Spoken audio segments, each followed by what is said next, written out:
Hey everyone, welcome back. Thank you so much, as always, for joining us. This is Miguel Antonio Barragan, aka Fight Fiend Migs, joined as always by my co-host Andrew. Don't get it twisted, Lapachet, and this is the Mad Boxing Show, or Mad Boxing for short. Thank you so much for joining us, as always. It's a relatively slow boxing weekend, but we wanted to get something out to you regardless because we're not going to leave you guys hanging. Definitely want to give you guys some sort of content, although there wasn't too much boxing. In fact, oddly, there was a lot of MMA this weekend. There was some PFL on ESPN on Friday, and then this morning from Dublin there was Bellator, and then from Abu Dhabi or Riyadh season, there was a UFC card. So it was a boatload of MMA. Not much boxing, but regardless, there was some boxing, and we definitely want to touch up on that. In addition to the outside of the ring tabloids that we like to cover, because we got a lot to talk about. Everybody has an opinion. We have ours, and we're gonna voice ours the way everyone else voices theirs. So before we get into our rant and of course the results of the Friday top rank card on ESPN Plus, Andrew, what's happening, dude? How you doing? Hey, how's it going, Miguel? Nah, shit. Out here, and I know you're hot over there in Las Vegas, but we're out here in the house just trying to keep everything dark, AC on. It's fucking hot as shit outside. Are you putting the aluminum foil on the windows? Yeah, no, not Oh, you're not going that far, but yeah, it's definitely we put. All right, you know what? mhm. I put black blankets up. Oh, all right. Hey, all right. So there you go. There's my there's my foil, Miguel. I do put blankets up if it gets too fucking hot. I keep the house like a cave. But yeah, only on hot days like this. But it is over 100 today, so kind of sucks out here. Yeah, no, I hear you, dude. I mean, I don't like, oddly, I live in Vegas and I hate the hot weather. Like I fucking hate the hot weather. When you're hot, you can walk around naked and you'll still be hot. But when you're cold, of course, you can bundle up and you'll be fine. So when it comes to driving, having your car parked, if you happen to not have room in your garage or don't have any sort of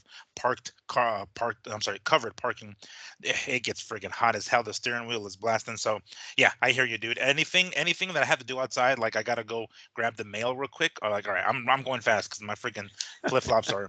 And thankfully, like I work from home, but thankfully, like the way my house is facing, it only faces the sun only comes in through the windows when it's in the afternoon and evening. By that point, I'm already off. So thankfully, the sun is behind me. But damn, dude, there's been some times like since COVID where I've been working from home, where I've lived in different areas, and the sun comes up on my side of the house, dude. I'm like, fuck. I'm typing over here and I'm sweating. I'm like, damn, I gotta close these. I have blackout, like those blackout curtains also. I'm even debating getting like a small. Well, you're an AC guy. The AC, the little small, like, not swamp coolers, but Window ACs. shaker. Yeah, The window shakers. yeah, Yeah. yeah. Like, I'm thinking about getting one of those. I'm just like, dang, it's hot as hell. Because in my room, I have a TV, I have a computer set up, a work setup, I have a mini fridge. That's like the stuff that I'm like doing while I'm working. Sounds like you're tapped out on electricity though, bro. Yeah, You might and you might and want to check your electricity before you plug in that bad boy. yeah, I might, but it causes it to be hot as hell in here. So Parents gonna be like, "What the fuck is going on?" yeah, just random like blackouts and stuff in certain rooms. Fucking Miguel's taking all the energy in his room, refrigerators, AC units. That's like sparks coming out of the power strips on the floor and shit. Like, oh god, I'm gonna have to start some fires in this motherfucker. Be careful. Uh, all Uh, right, well. We can get crack a on the top rank show, which is really the only boxing that took place this weekend, or noteworthy boxing. We had Rafael Espinoza, the WBO featherweight champion, 126 pounder, taking on Sergio Chirino in the main event. The rest of the card was pretty decent. They had a couple of local guys, because that fight actually took place here at the Fountain Blue Casino, like the newer one. The one that I see regularly is empty as hell. But they said, they're going to bring some attention to that casino, so they had a small card there, a couple local fighters on the undercard, which I always enjoy, whenever there's local dudes on there. But the main event was Rafael Espinoza versus Sergio Chirino. Now, it was a front fight for as long as it lasted. I forgot what the round that it ended, 5-6. I forgot what it was, but we saw some stuff, and one of the reasons why this fight in particular was noteworthy is because of the weight class that is happening in. There's a pretty strong possibility that Naoa in a way, I always get his first name wrong, but the monster, in a way, might at some point in the near future move up from 122 to 126, and we might have ourselves a potential opponent, first opponent, a title holder, the WBO champ in Rafael Espinoza. So it's worth noting now. We kind of, I know, and it's something that Lee says all the time, and I want to say he said all the time, and he's probably quoted someone else by saying, "I've taken shits bigger than these guys because they're so freaking tiny," right? So I know not a lot of people pay attention to the smaller weight classes, but when we get somebody like, in a way, the knockout puncher in those lower weight classes, and potentially entering this weight class, it's noteworthy and worthy enough to pay attention to. So Espinoza did come away with the victory. I think it was considered TKO. Andrew, you watched it. What did you think about it? You know, uh, going in, didn't know too much about Espinoza, right? It's weird how the ball in boxing just never stops rolling. Out of nowhere, it's like we have a new superstar. Out of nowhere, the fights that is matched up with this guy are so intriguing, right? You look at Ray Vargas, who's also a tower in that division, have five, what do they say, 5'10", 5'11", something like that he is.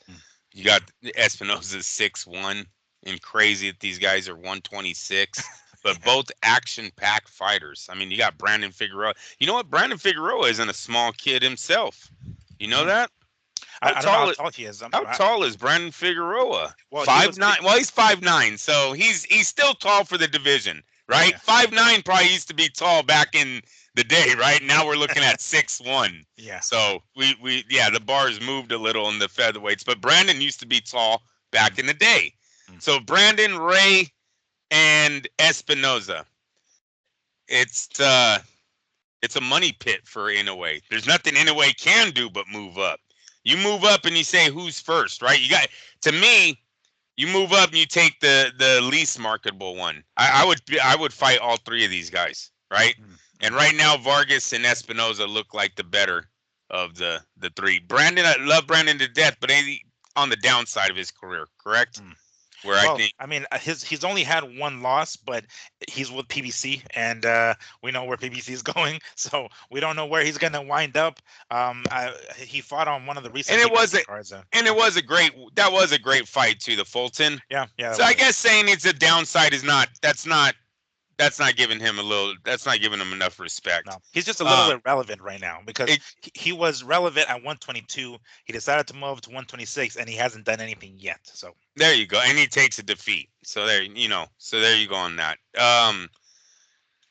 All three of these guys, this is Inoue's cash cow right here. If Inoue wants to be a superstar, if he wants to be known on pay-per-view in America, he has the best three opponents he can get, and that's Mexicans. Mexicans that are action-packed, Mexicans that are well-known. I mean, Espinoza is well-known now. He's probably hot as shit right now. And so, it was a great fight. His offense, incredible. Master technician, sharpshooter. The power was there. Not too much you could say. It was a 5-round fight, but it was a great performance. So really want to see this guy where they're going to do with him next. Even if it's the rematch with the guy that he takes the title from, Ramirez, Rabasi, Ramirez. Yeah. I mean, because here I am. I don't remember that Ramirez fight for whatever reason. I missed it or I don't remember it. But when I'm over here and I'm watching Espinoza look like a diesel truck, right? Just walking through this guy. Everything looks picture perfect. Then I see the highlight of the Ramirez fight, and bam, he gets dropped. I'm like, oh shit, he got dropped. Yeah. So that threw me off. I was like, all right, well, this guy is touchable. He's 6'1", but he got touched, right? So they made it very interesting on Inoue seen both of those highlights, and he's there's an avenue there for him. It is an excellent fight. Looks like the division is in good hands if these guys will come together and start fighting each other. Could have a Morales Barrera Marquez situation building here, and this little dash of Inoue coming, right? Yeah, and that's ultimately what Inoue needs in the long run. He's going to need the I Of don't say the enemy, course. but the opponent, right? The rival. He's gonna need to have that. I pulled up the champions right now, 126. We have Rafael Espinoza being WBO. We have Ray Vargas, who's still WBC. Okay. And then it looks like Figueroa is an interim WBC, so he's kind of sort of in the outskirts. Nick Ball, this like short English dude who just got himself a belt like a couple of weeks ago. He just won the WBA belt. And then Luis Alberto Lopez at Venado, he's also in that weight class. I don't know if in a way, I mean, Jesus, out of those, there's three Mexican boxers, three Mexican champions, and then Nick Ball, who's an English fighter. So he can, I mean, dang, he's I guess, sort of kind of the next Pacquiao, you know what I'm saying? Coming out here, knocking people out. And he goes into a weight class where there's a bunch of Mexican fighters who are all going to throw down with him, just like Luis Neri did recently. And, he came out on the losing end, but he still threw down with him, right? And like for the first time, we saw, I won't say for the first time, maybe for the second time, we saw Inoue be human. He was hurt by Nonito Donaire some time ago in a lower weight class, but now it's like, oh crap, yeah, he moved up to 122. Yeah, he's the undisputed champion at 122 in a way I'm talking about. But now he's starting to see the power is different. He got Right. dropped. It's like, oh shit, that's now he's gonna potentially go up to 126 with these guys. It's like, oh damn, we might be entering like a nice little neat era of like 126 pounders that we haven't had in a minute. So that's pretty interesting. And and I gotta toss my pops in here. My dad thinks Espinoza beats in a way. I'm like, oh, whoa, okay, Dad, take it easy. But he's like, no, man, he's got that like whip because he's so long and he throws these uppercuts, and it's like if he can keep Inoue at a distance. I'm like, well, I mean, if he can do that, if he can do that, because Inoue is going to be the shorter fighter. He's no dummy. He knows how to get inside if he needs to. So we'll see how that happens down the line. But it's intriguing that 126 is kind of started coming alive now. Like you said, the ball still keeps rolling, right? Like the Yeah. show goes on, and then Yeah. now we have ourselves more interest at 126 here in the near future. And What and else? I think we have to keep Ramirez in the picture too because they're talking about a rematch with Yeah, Espinoza, and he's a two-time gold medal winner. So I mean, Inoue has potential there. He has potential with any of the three Mexicans. He has potential at Mark Maceo, Maga, which one? Mark the Filipino. Because you brought up Oh, Pacquiao. yes, You yes, gotta you yes. remember he's a good Masayo, power. Masayo. Yeah, Mark Masayo. Masayo, Yeah. Masayo, yeah. He's a good power puncher too. I know he's taken two defeats lately, but they're both decisions. One of them majority. So there's like avenues all over for Inoue right now in this division, and yeah, the division definitely looks alive again. Mhm. All right. That's gonna be interesting. I love, and I'm a little biased, but I love the smaller weight classes. Like I'm looking forward to who is it? This fight coming up at the end of this month. Bam Rodriguez, Oh and yeah, and Estrada. Gallo That's Estrada. next week. We're It's 1 week away, oh, man. it is. Dang, We're it is one already week next week. away. Holy hell! Yep. Because I forgot this weekend, 22nd. Yeah, yeah, next week already. Fuck, it's gonna be in You, Arizona. So I yeah. don't like Bam Bam's tattoo. Oh, what is it? I don't think I've noticed this. I think he put a feather on his face, eh? Oh Like no. yeah, man. I was like, no, dude, you don't have the face for tattoos. I'm gonna There's look this up. I'm gonna look this up because I there's don't know. some guys that are supposed to put tattoos on their face, and there's other guys they go, dude, now you look like a banker with the tattoo on his face. Where's it? Oh, I see it like kind of like where his sideburns is. Yeah, exactly. It's like going down. Well, I mean, he can kind of hide it. It looks like a sideburn. I mean, like it doesn't. I don't know. Like he can hide it with some hair, or he can make it look like it's hair. All, I don't know. all I'm saying is it didn't make him look any tougher. If he was going for the tough boy look, it's Yeah, like, dude, you just look like a good kid with a bad decision now. Bad life decision. yeah. It's one of those bachelor nights. It's just like, you know what? I'm drunk. I happen to be walking by the tattoo parlor. It's like, how would that look on my face? Yeah. Yeah, and So I'm seeing it now. Yeah, that doesn't fit him. It really doesn't fit him. it doesn't fit exactly, bro. It's sometimes these tattoos they're right for people, and other times it's like, nah, bro, bad decision. Yeah, I don't have any tats myself. Like I'm at this point. I'm like, I just turned 40, so I'm like, I don't know if I can need tats at this point. Like, who gives a rat's ass? I was never really into them, but like when I see people like that, I'm like, it doesn't fit you, bro. Like, I mean, his arms are tatted. He has arms, all over everywhere else. But then once you start messing around with your face, it's kind of like Face. when rappers. It's like you kind of don't have a choice now but to make it as a rapper because you really can't get you're not going to be an HR like what would you like this financing job? It's like because it's not gonna look good when you have a freaking teardrop here or some shit or some cross or crucifix like on the side. Whatever this feather. I wonder what the feather means. Are they native? Like him and his brother? Are they Native American or something? You would think. I mean, A they're lot of the Mexican blood have native in it, right? So yeah, so he probably has something in him. most likely. But yeah, that's another smaller weight class guys that that we can. Like Mario Barrios, he's like that Oh too. yes, Yeah, he's like that too. yeah, The exactly. new WBC welterweight. There's a story for you. I pulled up another one. The new WBC welterweight champ. Don't you love it when you just wake up one day and they call you and tell you you're now the champion of boxing? That has to be a little bit. What is the word? Not it's just unsatisfying, right? Like you want to be you want that fight, bro. You want to take the champ out. You want to feel them lift you on the shoulders, the crowd going nuts. Not, hey, we have this belt. You've done really good lately.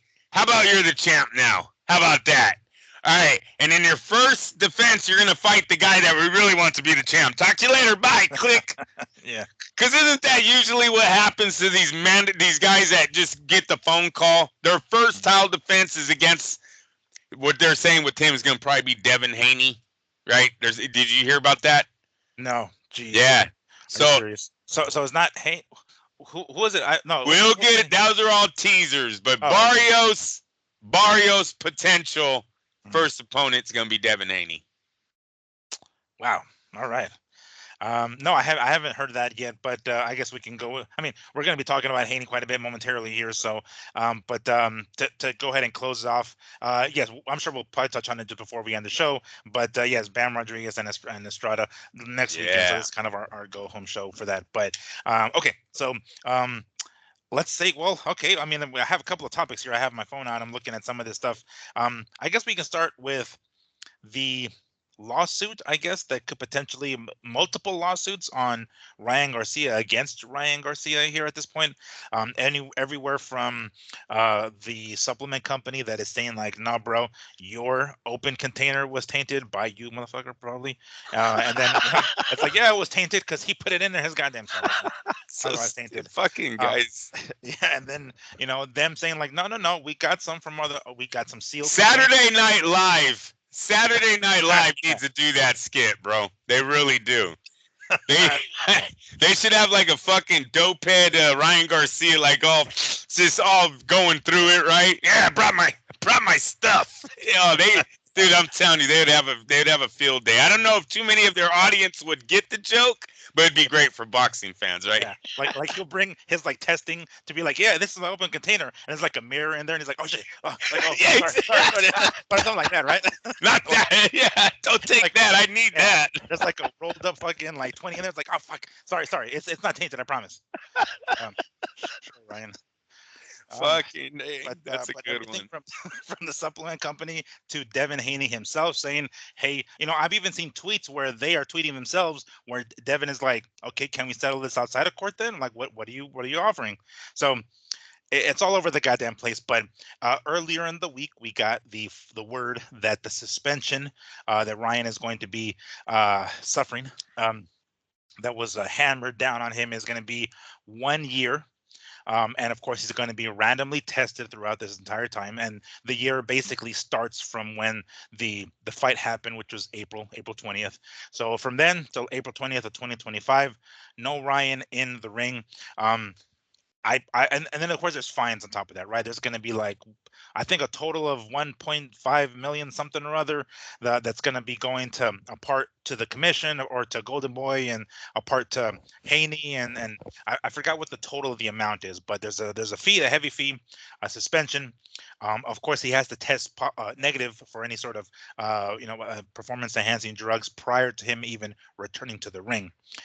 Personally speaking, I think that's too weak of a punishment, Especially the year.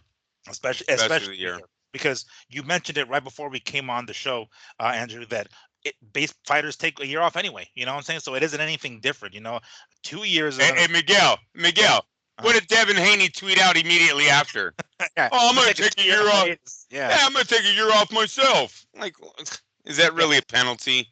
Exactly. It's nothing major, and it's such a slap in the wrist, especially considering how bad it could have been. Because one of the things that we can't take away is Devin Haney took the ass whooping. That there's no, yeah, he's going to be considered undefeated still, and so on and so forth. That L is off his record, but there's no way we're taking that freaking ass whooping back. He took those punches, he got that concussion or whatever the hell it was. He got the ass whooping regardless. So there's no taking that back. How much worse could it have been, for him if like it could have been worse, I guess is what I'm trying to say. And the fact that it was done deliberately and premeditated, the 1 year suspension seems relatively light because it could have been worse. He could have done, because we don't know right now how Devin Haney's going to come back. Maybe he's going to come back. Once it's beaten out of you, it's beaten out of you. We've seen the Melger Taylors, we've seen the Jermaine Taylors, we've seen the Miguel Cottos. I mean, he kind of brought it back, of course, but when it's out of you, it's beaten out of you. You're never going to be the same again. So who knows how we're going to see him back? All that that he could be going through in the near future. Devin Haney, I'm saying, and Ryan gets a slap in the wrist. What do you think about that? Like I just said, I thought the year was not long enough, especially with Haney tweeted out that he's taking a year off. Kind of makes the suspension look like you said, a slap on the wrist. Um, what it hurts Ryan more is if this was all true. If Ryan it really does cycle, knowingly or unknowingly. Maybe Ryan's been using this supplement. We all know that he hasn't, though, because the supplements have already come back negative, right? So we can throw that lie out the window. So let's just say Ryan was using for this fight. First, I'm going to talk about the suspension. Let me break this down. Please do. To all of you fighters that are quitters, that are not, going to be great in this sport, I think Ryan has given you the avenue to cheat. Dead serious. His popularity went up. So many fight fans think he's hella cool right now, right? All of his fight fans, they're ready to go to war for him. Yes. They're already like that in the comments. So yeah. Yeah. Oh, Devin Haney's such a bitch because he's Oh, we'll get into that a little bit. Yeah, moving forward with this. So your popularity went up, cheating. You see hella people like, I won't forget that you whooped his ass, bro. I won't forget you whooped his ass. So your wins stand in their eyes. You made $12 million on a bogus bet, right? Off of what was it, 2 million or so? I think he bet on himself and made 12 million. Yeah. And he made 50 million during life. No, the answer here, if you're Ryan Garcia's class, because he was a quitter before this. Remember, he's gotten knocked out by Davis. Everyone has him phony before this fight. Cheat. Good job, Nevada or New York. You've given us an avenue to let these guys make the decision now. I'm cycling. The fuck? I get a year off and I keep my money. You only take $1 million. I made 50 million fucking dollars. You're taking $1 million of that. Cool. I'm cheating. Stupid. Stupid boxing never gets out of the way of itself. I swear to God. The black eye isn't done yet. It's still coming. It's here, but it isn't done swelling. We ain't seen the end of this yet. Yeah, the swelling hasn't gone down, right? It's still, it's on the way down, but it's not there yet. Nope. So yeah, I don't like anything about the penalty because to me it just made everyone kind of giggle, and it made those Adrian Broners, it made those Ryan Garcias, all those lower class dudes. They're gonna look into this shit now. I'm dead serious. The penalty wasn't that bad for the payoff. You know what his next pay-per-view is gonna bring in? Penalty's not that bad. Juice. Dumbasses. And I'm saying this all sarcastically, people. I don't like what the fuck is happening right now. Ryan Garcia should have been kicked out for 2 years. If everyone's taking a year off, we'll double it. 2 years. You're gone. More money should have been taken out of his. I think it's 30 million guaranteed, 50 plus with the pay-per-views and all that. So screw all that. 30 million should have been more than $1 million. Really should have. That doesn't seem like that's a lot of money at all. He paid more for the being overweight. You're telling me overweight is scarier than fucking PEDs? People, I'm not a His doctor. bet, the way that he won covers all the fees that he's paying right now. Yes. It doesn't even touch his purse. Now you're with me. Cheat, right? You know our boy would have been. You know if Lee would have been going off today with the I'm cheating. Lee would have been announcing his comeback to boxing. Yep. On our screen. We're going jogging tomorrow. We're going jogging tomorrow. Yeah, we're going jogging tomorrow. Let me visit my nearest. We're going to go to Tijuana to the pharmacy real quick, and then we'll be back. It's like, yeah, that's probably what's going to end up happening, because clearly there's an incentive to cheat, right? Because it's like at this point the harsh the penalties aren't as harsh as they should be, and it is not dissuading other fighters from doing this. If anything, you know, right now in other sports, you guys, they're getting banned for gambling on the sport. In baseball and basketball and in football, we are currently getting young man banned for life. In football, I don't know if it's for life, but basketball and baseball, yeah, your ass is out. Gone. Gone. Yeah. Boxing, no bet on yourself, cheat while doing it, make a video of cheating while fucking betting. Nah, it's all good. It's all good. Mm-hmm. This is the one of the downsides, because there's going to be pros and cons to the sport of boxing, but this is one of the downsides of there not being some sort of governing body, where the way we're familiar with the NFL for football and NBA for basketball, et cetera, et cetera. There's none of that for boxing, really. So maybe that's something that His Excellency will change. If that is the case, maybe that's something that could change down the line. But until then, granted, this open type of market that boxing is in allows fighters to get paid multi-millions, tens of millions, but at the same time leaves a lot of gaps open for shit like this. Yeah. Yeah, no, it's not a good look what's going on right now for anybody involved in this. Even the New York State Athletic Commission, they look like they just turned a blind eye to everything that happened. Comes in overweight, he's on PEDs, he's bragging about doing it, and he gets really the least penalty that they could put out there. And that's what irks me the most is his bragging. It's like he the arrogance in it. It's like if any other rational thought would be like, hold up, so you cheated and you're bragging about it, like you think that's hot shit, like you think you're really going over on us, dude. Oh, the penalty will be even harsher. No, I guess not. As long as the check's clear, I guess no one gives a rat's ass. But that's what is most upsetting. Like, he doesn't understand the severity of what he did, and the punishment isn't going to match it either. And everybody seems to be just kind of 1 year, that's like sweeping it under the rug, really. But the arrogance is what twists the knife even more. And he's going to continue doing it because he's a young kid, and he's going to continue doing it because he's young and he's rich as shit. So of course there's going to be a bunch of yes men around him. Then no one's going to check him and be like, hey, be humble, fool. But he will do that at the same time, and then he'll say that he's a good Christian folk. But yeah, that's what irks me the most, I think, is that he's getting away with it and being arrogant about it. And it's bad enough that he's arrogant about it, but he's putting it on social media. Everybody's seeing it. It's like he has no I'm not sure no conscience, Right. No, he really does. I mean, come on, look at what he said about Caleb Plant's wife. Yeah. I ate her pussy out. I licked her pussy. Fuck.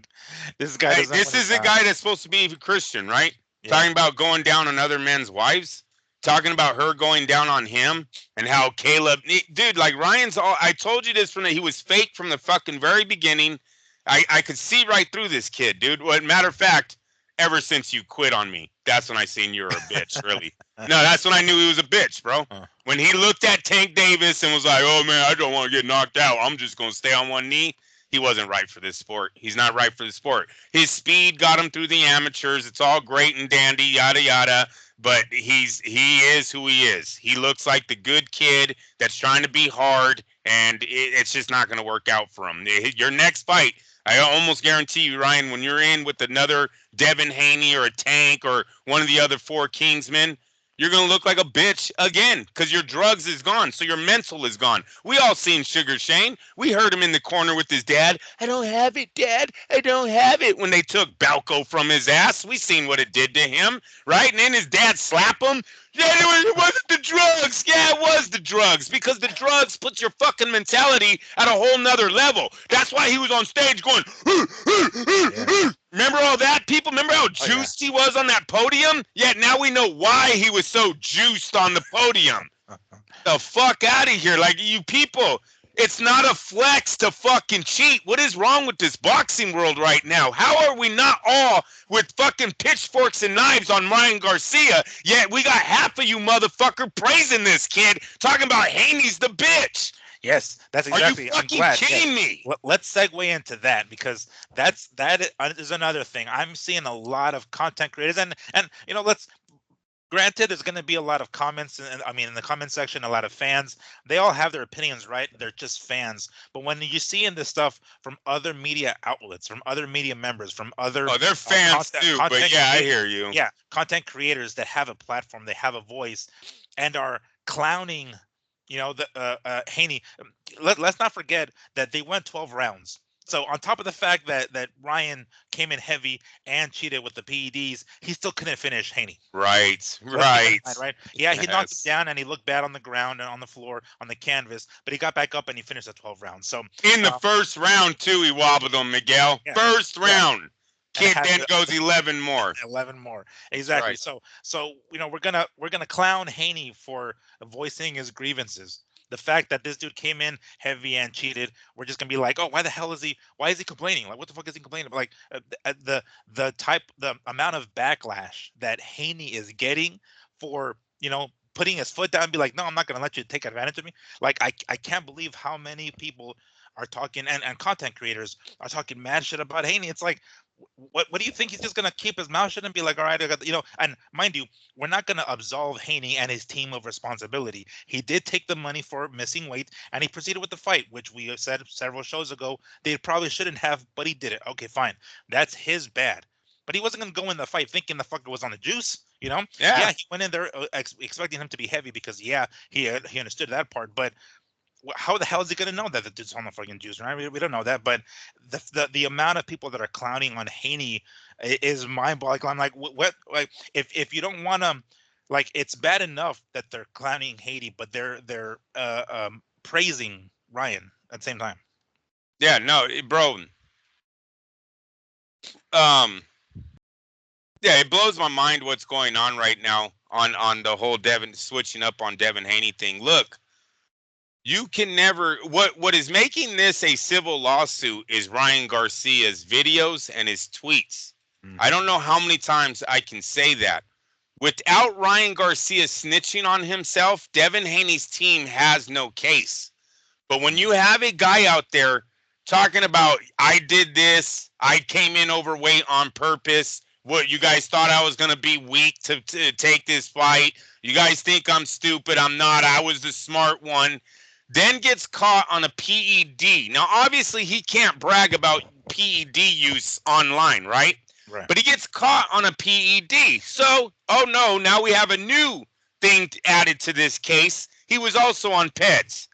So he's already admitted to doing the overweight on purpose. Now we have a PED situation. What's going to happen here? Well, you know what happens? Ryan turns in a supplement, an open supplement, that is found to have ostarine inside of it. Oh, shit. So here it is. Here's a supplement that Ryan had that has ostarine. Shame on these guys.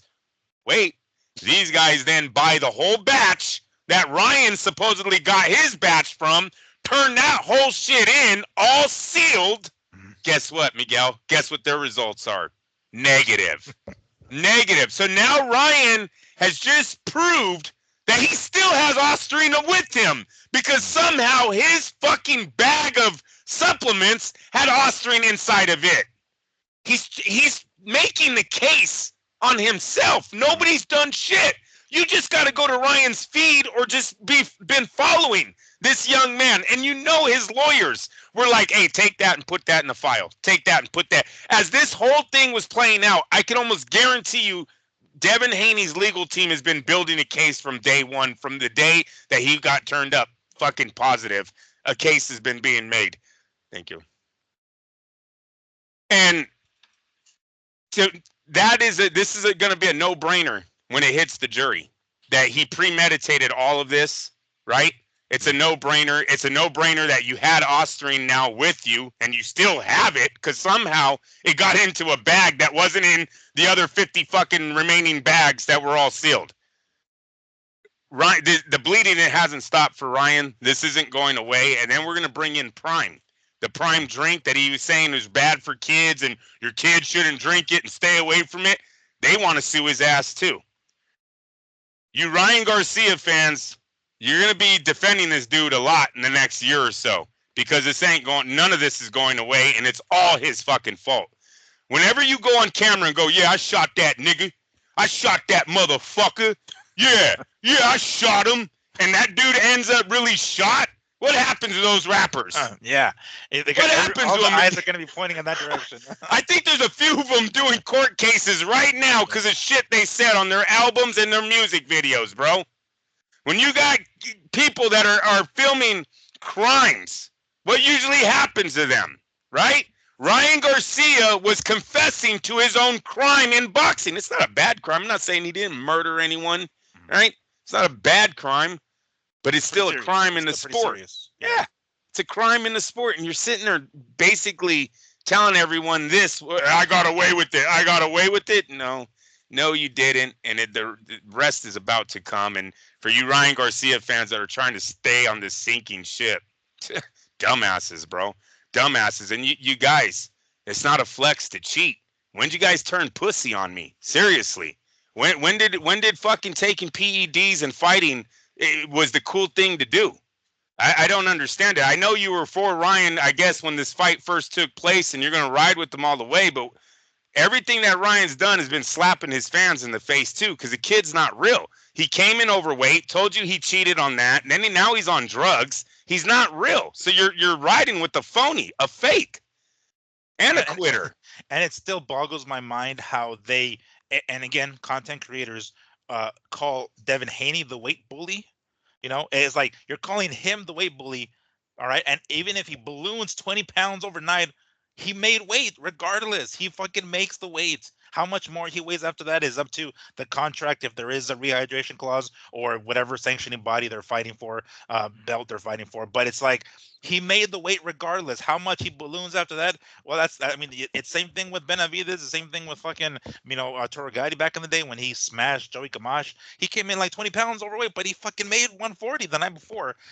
Let me throw a curveball at you here, Andrew. This is a tweet from Rick Glazer. All right, check this out. Rumors abound that Devin Haney plans on filing a lawsuit against Ryan Garcia, basically for lost market value because of the loss, lost compensation because of it, because his next fight probably won't make as much because of the previous loss, right? He says, first off, I wish Devin the best results for him. But I talked to two attorneys about this particular situation. This is Rick Glazer saying this. Both attorneys said that Haney took a financial settlement at the weigh-in for the added weight, and it'll be nearly impossible to win a lawsuit based on the result of an athletic contest of any kind, of any type. So he didn't mention anything about the supplements, mind you. The testing positive, that I don't know, but it sounds as though he's saying that these the attorneys that he knows personally, that he kind of asked, like sort of off the record, if he has a case, if Devin has a case, but saying. It seems as though these guys are saying the fact that he took the money and went through the fight anyway, he doesn't have a case to bring forward. For the weight, that's for the weight. For the weight, yeah. That's only one part of this. That's for the weight. So I don't know if the judge weaken the argument. Like if he has the weight and the drugs, that would make the argument harder. But if the weight's off the table and it's just the drugs, would that weaken his case or his possibility of maybe bringing something to court? No, because I think they're still going to bring up the weight issue. I think the jury still hears it, and that's if this even makes the jury. But if this case gets passed where the judge says, "Yeah, I think this is doable," they're still going to bring up the weight issue. So yeah, he would have taken the money, but the weight is still part of the cheating. right? You still have to bring that up. That the Haney's weren't. They didn't know that, like you just said 2 minutes ago, that he was on drugs too. Do you think the Haney's would have took the fight if they knew Ryan was 3 pounds overweight and on PEDs? No, definitely No, not. right? I Definitely mean, not. it's Yeah. clear. So I think that has to be said, that that's why they took the settlement, was because they thought, all right, he came in overweight, he's been acting like an asshole this whole time. Fuck it, we'll do it anyways. But no, in reality, because Ryan immediately afterwards starts bragging about coming in on purpose overweight. He didn't say that before. That's another thing that I think the Haney's can look at and go, how can you say that we took the money, now it's off the table? We thought this was by accident. We're now telling you it is not by accident, that he planned this. So no, I think he's absolutely wrong on and I'm not an attorney, but I'm telling you that stuff will be brought up. There's all a motive. This will be brought up as part of the motive that what he was doing. Ryan Garcia, I'm saying what he was doing. It's all part of his plan. So they're going to bring it up, and the jury will hear it. You just need the jury to be convinced that Ryan premeditated all of this to give Haney a win. Because, and I mean, come on, let's go back to the O.J. Simpson trial. I brought this up before. Found not guilty in court, but was he found guilty in that civil lawsuit? Yes, he was. And he owed millions of fucking dollars to Goldman family after that. And the Simpsons, their kids already got it from OJ. But the Goldmans, he owed millions to. That could happen to Ryan in this situation if this thing goes to a jury, because you just have regular people you have to convince that Ryan Garcia was fucking cheating this whole time. And dude, the kid says it his fucking self that he was cheating the whole time. Yeah. And he says it all after the $1.5 million deal was made. If Ryan would have went on camera and said, bro, not only did I plan to come in overweight, but I'm also on Ostaganda right now that has Osterine in it, I don't think the Haney's would have signed the $1.5 million to move forward with the fight. I just don't. So that has to be said in court, and I don't think the judge will throw that out. I think the jury gets to hear that, and they get to make their own decision about does the 1.5 million mean anything when it was all off of another thought process. Like the Haney's did not know all of this other shit was going on when they signed that 1.5. So I think that's totally coming up in court if this gets that far. Yes, I think that's still being brought up. I those attorneys, or Rick Glazer, Sure. I love the man, but I got to disagree with him on this one. I think this one stays. Doesn't mean he wins, but I think the jury definitely hears why they signed for the 1.5 million and why it's a factor still in this case, because they did it unknowingly to everything else that was being done to them. It was a big setup. This was a scam. I mean, bro, it was a big fraud. I don't know what you know what I mean? Like, Ryan pulled one over everyone. He really did. But I mean, unfortunately, he's not getting away with any of it. Mm-hmm. And that's not unfortunately. What the hell? Fortunately. Yeah, fortunately. There you go. Jeez almighty. I don't like. I know that. I mean, yes. In a nutshell, he got one over on us, but it kind of wasn't. You know what I'm saying? It wasn't like his plan was so fucking clever. He cheated. You know what I'm saying? So it's like we took his word for it because we thought he was going to be genuine, loyal, was honest athlete, right? A professional athlete, and he isn't. So it's like, well, we kind of thought that was the whole point of this. That's kind of sort of the agreement when you become a professional prize fighter. You kind of follow the rules, right? And when you're not following the rules, then so if you want to say he got one over on us because he fucking cheated, well, I guess so. But he's gonna.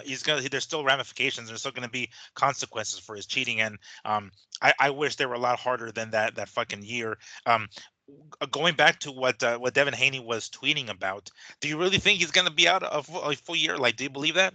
No, and that's where my Mario Barrios WBC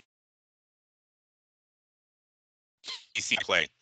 So what it looks like right now is that the Sandine Martin fight is not going to take place, right? I think Devin's going to give up that title. I don't think he wants to fight Martin under Top Rank. And it looks like he will work with DAZN to go with Barrios. Maybe even PBC Amazon. Do you think that fight is doable on there? I really don't know. But it It'll seems do like it. Oh, go ahead. Sorry. no, you go ahead. It will if it's one of the free fights, and this is why. Again, our man Rick Glazer. It seems as though the numbers for the pay-per-view for Tank and Frank Martin are between 150,000 and 220,000 pay-per-view buys. So pay-per-view, no. Wow. But if Haney does come over and it's one of those free Amazon Prime Video ones, maybe, especially with somebody. I mean, not that Barrios is that famous of a name, but he's somebody, and we were familiar with him because of his recent fights, and unfortunately, most recently, his loss to Davis is one of the reasons people know him. But that obviously is going to be more. I mean, the you saw, like, read about the purse bid, right, with Yes. with Haney and like 2 point something million, right? So maybe the 2.4. fight. Yeah, so the fight probably doesn't go forward, and maybe Haney decides to go up to 147, like you said, and something like Mario Barrios. That is more significant of a fight.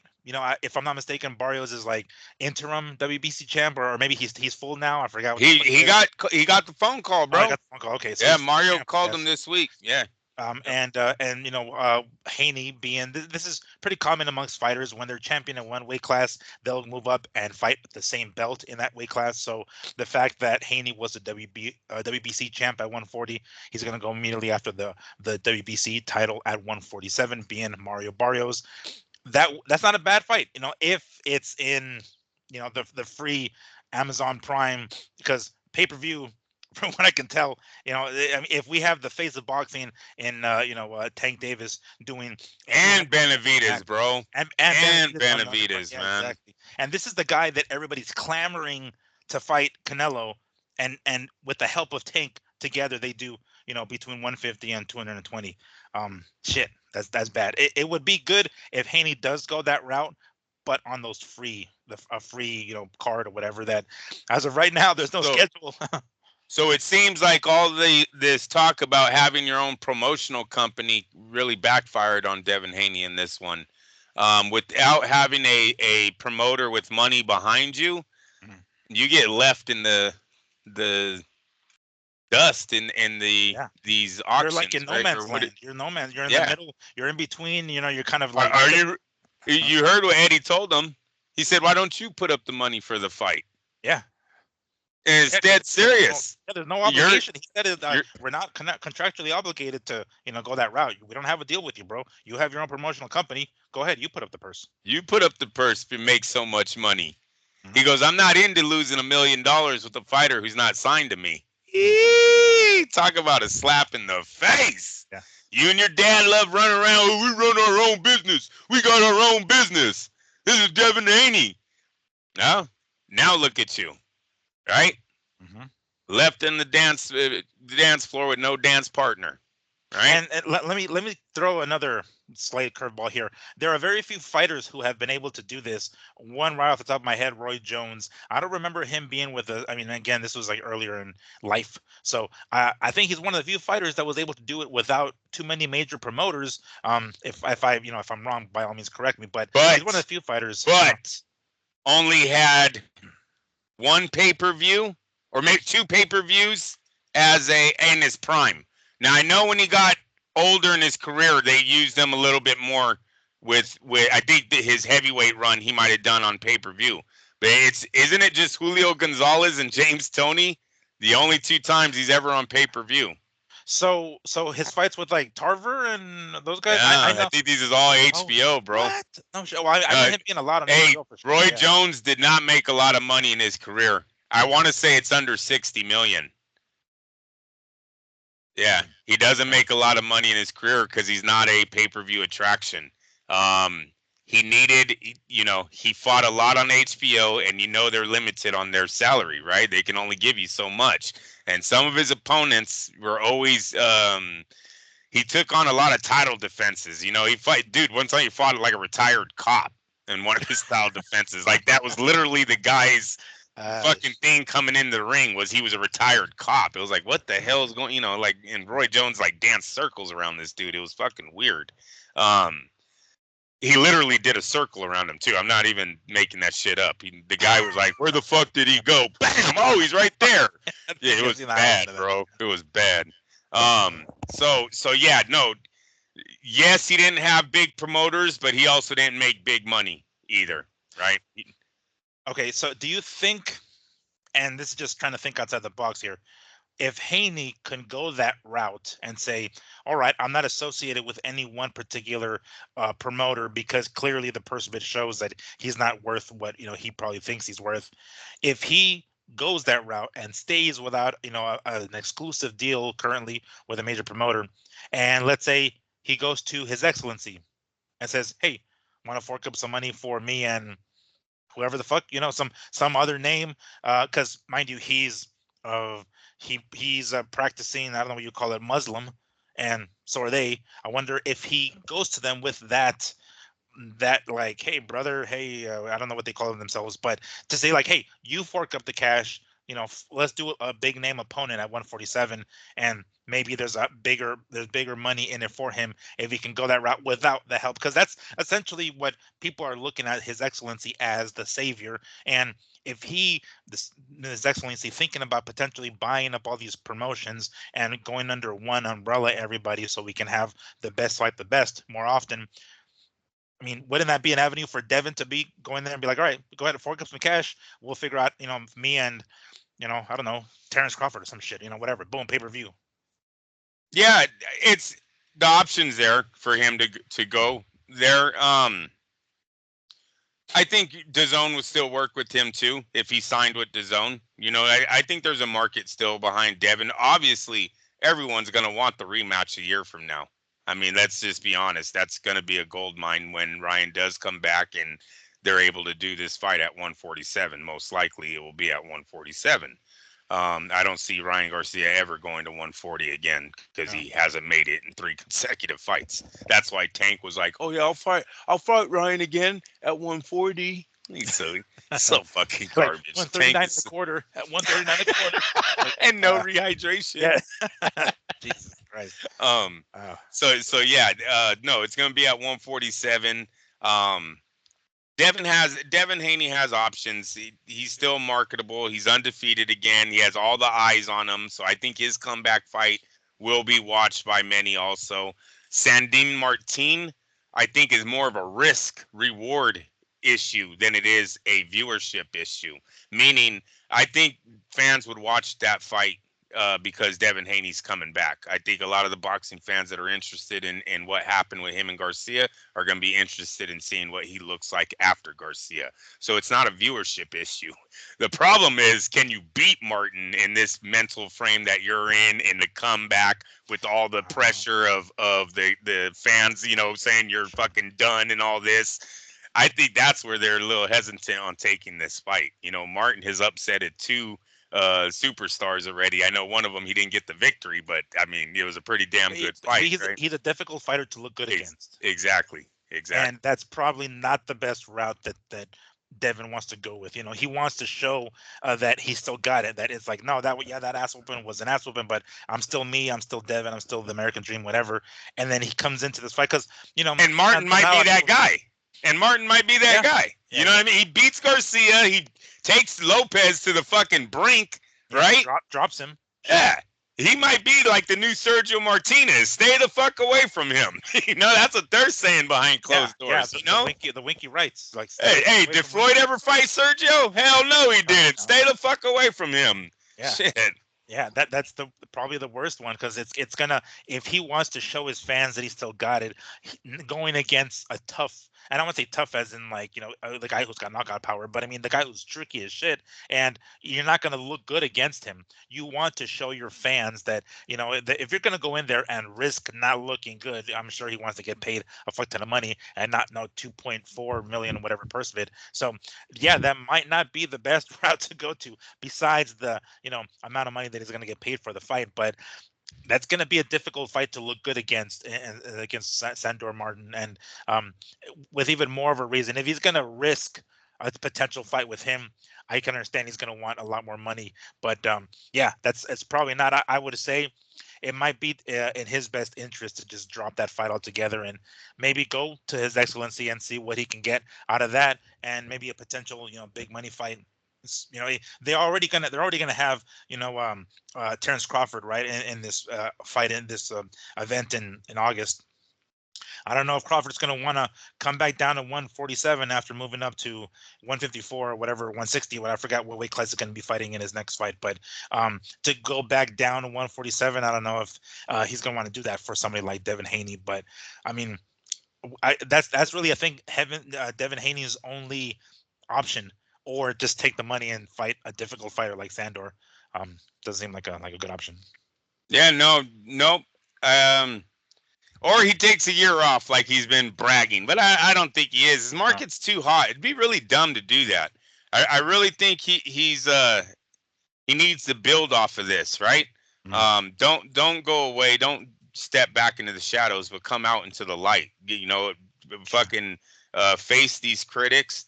Take on a good opponent. If it is Barrios, take Barrios' strap at 147.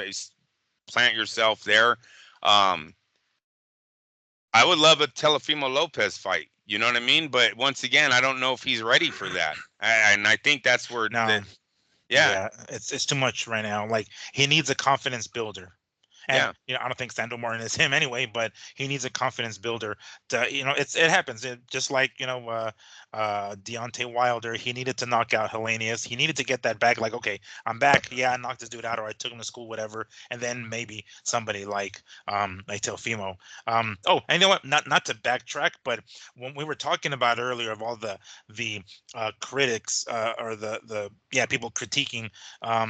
Criticizing Haney about being a weight bully and calling him a bitch and everything for complaining.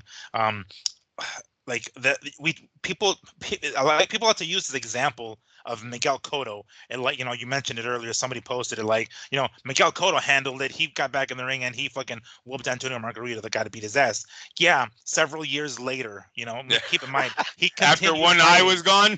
Yeah, exactly. He continued fighting. He got a belt back. He fought Joshua Clottey. He fought a couple of other fucking people, and then at 154, he ultimately ended up fighting Margarito again. But let's keep that in mind. It wasn't no immediate fucking rematch. You know what I'm saying? It wasn't one of those things. It was like a couple of fights. They were literally talking about how long the fight was going to last, Miguel. They're like, we know Margarito's half blind tonight. When do you think the doctor's going to step in? Do you remember that? Like, they were all looking at his eye and shit the whole time. Like, come on. It was a fucking bogus-ass fight anyways, If anything, it was a money grab for Margarito, as he knew his career was fucking over, Yeah. It's like, I'm going to need some money to get finished fixing his eye. Let's go ahead and damage it anyway. Yeah. We're going to get paid.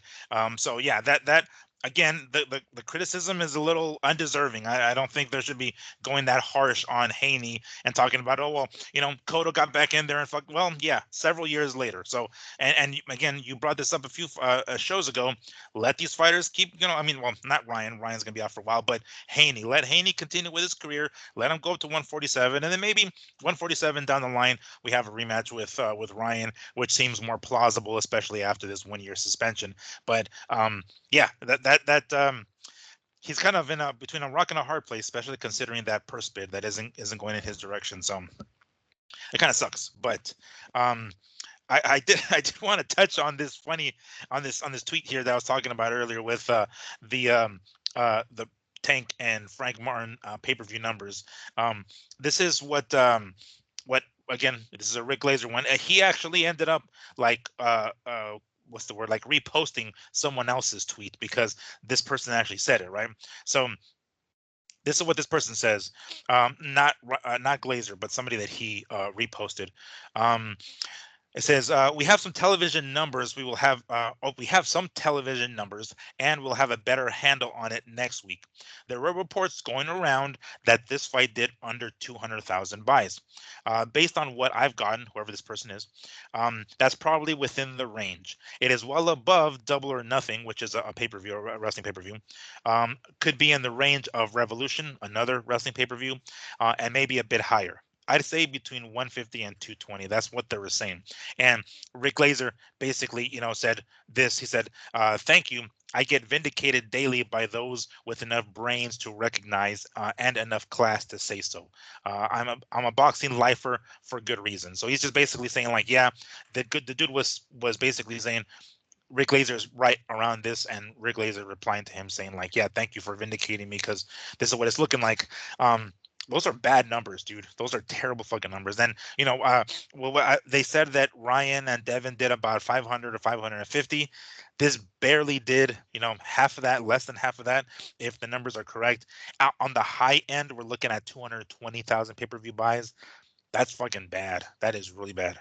Yeah, and it's worse when you're expected to pay the main event, the star of the thing, what, 30 million he said he was making or some bullshit. Yeah. There's no way. Yeah, there's no way. Because we haven't even seen them announce the live gate, and they should have already had those numbers, right? The live gate's already paid for. They're not counting anything. People buy their tickets. You see how much they bought. And it's there in fight night. They should have had the live gate. Mm-hmm. So yeah, no, boxing's look. We've been saying this for a few months now that we're not in a good place right now. We keep getting it proved to us. We're three faces of boxing. Canelo was just fighting in May. Now you have Tank, you have David. You know what I'm saying? It's the evidence is there that we're not in a good place. We see Dana White keeps throwing us under the bus about it, and we're looking at some Turkish, His Excellency Turkish Ali Sheikh to save boxing, even though the UFC's there today putting on a fight. So I don't. What do you keep our name out your mouth if you're sleeping with the same girl? You know what I mean? Like, how much better are you? Dana to me, he is like that guy that never has a pretty girlfriend but likes to fucking talk about the dude that does. Like, hey, look at his bitch. And it's like, bro, your bitch ain't even comparable to his. Why don't you leave her the fuck alone? You know what I mean? Your dude's obviously doing something. And I'm dead serious. He keeps talking about how boxing, every fight is a going out of sale. Going out of business sale. Yeah. Fight. Hey, Dana, why do we keep having them then? Why do we keep having them? Do one, motherfucker. Do one fight that can bring in boxing numbers. Give us that fucking match. Because I swear to God, your commentators every fucking fight say, this is the most epic thing I've ever seen. This is the most epic matchup I've ever seen. This guy, insert his name, is the greatest UFC fighter that has ever walked the planet. I've heard about 3 or 4 of those already in your fucking career. Get one fucking girlfriend that looks like boxing's. Get one. Give it to us. Or shut the fuck up, because you date nothing but fucking fives, bro. All of your fucking best stars try to get in the ring because boxing is so bad, right? Their pay is so bad. Why don't you tell us how much Ngannou made in his last 2 fights, motherfucker, before you talk about boxing? No, this is how media should talk to Dana White, because he ain't nothing but a piece of shit. For reals. He does nothing but for our sport but throw us under the bus, and he does nothing for his sport but pay them fuckers like animals. Seriously. They can't even buy homes after their fucking fights. They've told us that. This isn't me talking shit. I can go pull the fucking video. And Ngannou says he's went broke in training camp for his fights. Yeah. Shut the fuck up, Dana White. There's fighters who say that during training camp they're homeless. Like they're fucking living out of their cars. Mind you, I'm not talking about superstars, but still, people on the UFC card, when you're on the main card or even in the prelims, it's like, how are these people, and we don't know their spending habits. I get it, but still, it's like you're about to get, on TV or on, ESPN Plus, your fight is going to be aired on there, and you're fucking homeless training for a fight. Get a number 10. Get a 10, and then we can talk. But you date nothing but 5s, and you're talking about my boy who's always got 10s. You look like a hater. You look like a hater. I'm going to tell you something else, Dana. I'm not letting you off the hook. You ain't taking over combat sports without putting a belt for a belt. When are you going to pull that trigger already? And when's the MMA world, the MMA media, going to ask for this fight to get fucking made? If we're so down and out, take us out, man. Get fucking a boxing champ in the octagon with your boxing champ. One night of champions. Matter of fact, His Excellency. Can we put the money up? Because Dana's obviously a broke little bitch. He likes crying broke all the time. Likes saying he's rich until you say, well, hey, put up 20 million and get a boxing champ in there. Because, you know, they make like 20 million a fight. Then all of a sudden he becomes a broke little bitch. But His Excellency, let's put up the money. Huh? Let's call his bluff. Put up the money to get Tyson Fury or Usyk. I'll even do Usyk. Hey, did you hear Caleb Plant was a kickboxer? I didn't know that. Yeah, I know. I didn't know either. I did hear about that, but I didn't know. It wasn't until I saw like clips and highlights of him throwing some kicks like, in the ring. I was like, oh shit, okay. Let's get Vasily Lomachenko. He said he wanted to do UFC. Let's get him in there. What the fuck? Take us out. We're limping. We're on the ground, right? Every sales are going out of sale. Well, buy us out. Just shut the fuck up. You won't do it. He won't do it, Miguel. He's had me telling him this for fucking years. Yeah. He won't do it. He knows. Stay in your fucking place, eh? Hey, Ngannou AJ, insert that in your fucking brain. You know what will happen. Hey, matter of fact, Ryan Garcia is the closest you're going to get to taking, and oh, wait, he's not a champ.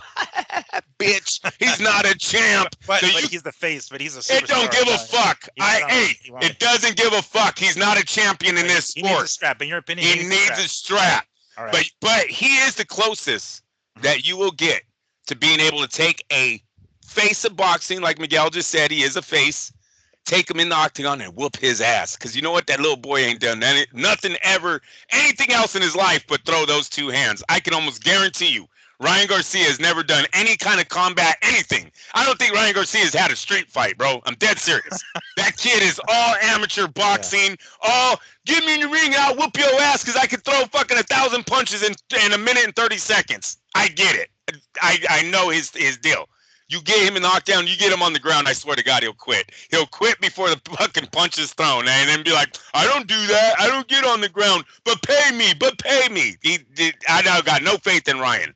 And so he sent out tweets already, right? Like, dude, that's why I'm trying to give it to Dana.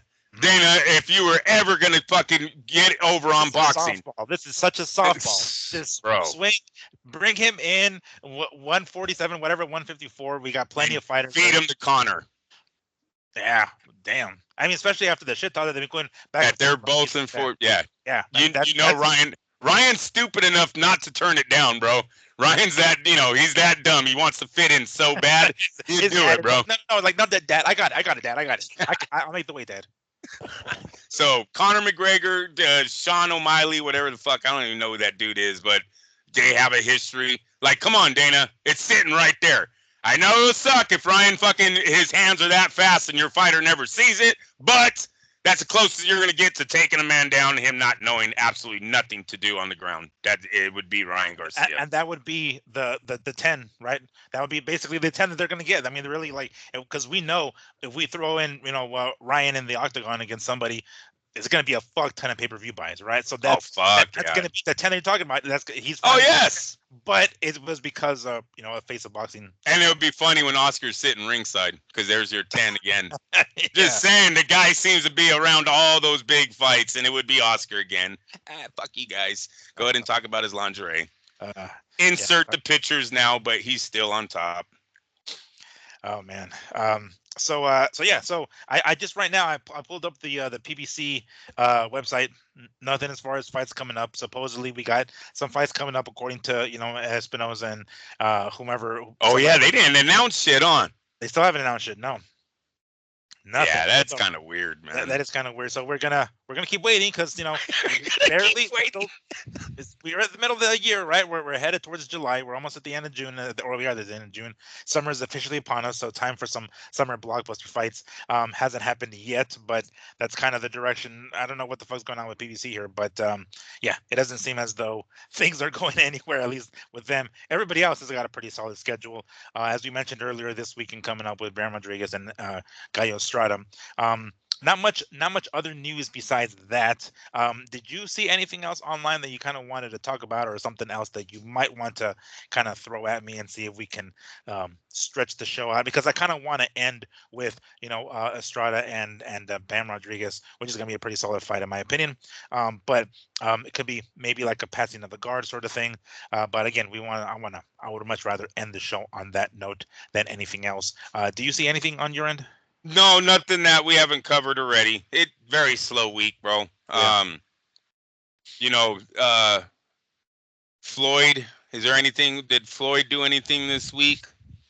I'm kind of Mhm. feeling like I missed something there with Floyd, but no. As far as that, I think we already talked about him and Tank, the potential of him and Tank happening. I think that's real. Mhm. Uh, for some reason, I don't trust them two at all. I think they're in a boxing ring right now, fucking working out a sparring match that's gonna look real for us. Then They're hug gonna each other at the choreograph end. that shit. Yeah, and then hug each other at the end, be like, "Ha I got you all."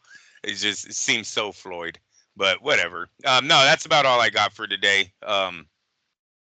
Yeah, All right. Well, we what you can got on Bam, dude? what just I mean like that the fight again, I know a lot of fighters or a lot of fans I meant to say aren't too keen on the lighter weight classes. They tend to not really pay attention to the lighter weight classes, but I love them. I do enjoy watching the 118 pounders, the 115 pounders, and we're going to get a pretty solid fight.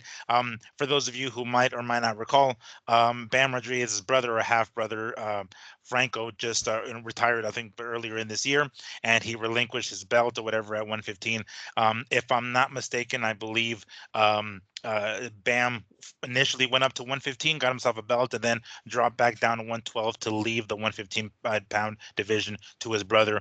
And then eventually his brother retired after a loss over in Japan. And then Bam moved right back up to 115 to try to take over. And his first opponent in his return is Gallo Estrada. So that's going to be, it's going to be in Arizona first and foremost. Going to be this Where is this weekend. fight taking place? What division, dude? Oh, 115. So The it's super bantamweight? flyweight. Super flyweight. Holy, bro, these guys aren't even close to Inoue anymore.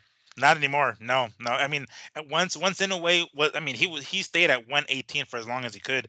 In a way, I'm saying, then moved up to 122 and beat Fulton and unified the division there. And now it seems like he's going up to 126 real soon. So now they're slowly, in a way, slowly pulling away from these guys. So anything, we had talked about it before, back when Inoue was still at 118, a potential showdown with Estrada at the 118, but that seems to be out the window. Of course, now that Inoue is moving up, he has, possibly, greener pastures with guys like that we talked about earlier as Espinoza and Lopez.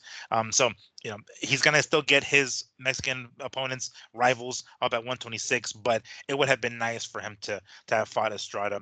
It didn't happen. Oh well, so be it. But yeah, it looks like this weekend we got Estrada and Bam. I thought Bam was gonna be before he left the weight class, dropped back down to 112. I thought he should have just stayed at 115 and fought the Chocolatitos, fought Estrada. Ultimately, now he's fighting Estrada this weekend. And let me see. I want to see who's belt. All right, so it's gonna be for Estrada's WBC belt, 115 belt. Um, there was a little bit of a resurgence in 115 pounders when HBO was doing their Superfly shows, Superfly 1, Superfly 2, which I myself went to a few. I even drove to Texas to watch Chocolatito and Estrada 2, the rematch. That was badass. I was fucking loving that. I got the cheapest of the cheapest ticket and sat in the fucking rafters. But of course, I sat closer because nobody was down there. And it was around the time of COVID, which is kind of cool because, like, even though there was nobody there, I was able to take off my mask and eat my nachos and shit. That was kind of cool. But I really thoroughly enjoy watching the smaller weight classes. And I'm looking forward to this one. Um, I I've kind of gone back and forth as to who I think is going to win this one because Estrada has had his wars. Not to say that Jesse hasn't, but I'm not sure if he has that much mileage on the Rodriguez. I'm saying as much as Estrada, and I think just his youth is going to ultimately get him the victory at the end. Um, Maybe some sort of a passing of the torch, maybe. What do you think? I mean, I'm not sure how often you like or you like watching the smaller fighters or not, but these guys are worthy guys to watch. So, what do you think about this fight? What's your opinion on it? Well, I definitely watched all of these fights. My opinion is Jaime Estrada is not the same Jaime Estrada that we thought was going to fight Inoue. He's been out of the ring for a significant amount of time, right? In Mm. 2022 was his last fight. We're in 2024 Oh now. shit! Damn, no shit. 2 years. Yeah. Fuck. When into? Can Well, you see there? What? When? well, yeah, it's actually very early too. It's March of 22. So he's been out Damn. of the ring for 2 years. Mm. Um, Was that the fight with Chocolatito or no? no, this is with. Oh no, yes, it is. Yes, it Okay. is. Um, Wow. December. Mm. Yeah, December of 22 is his last one.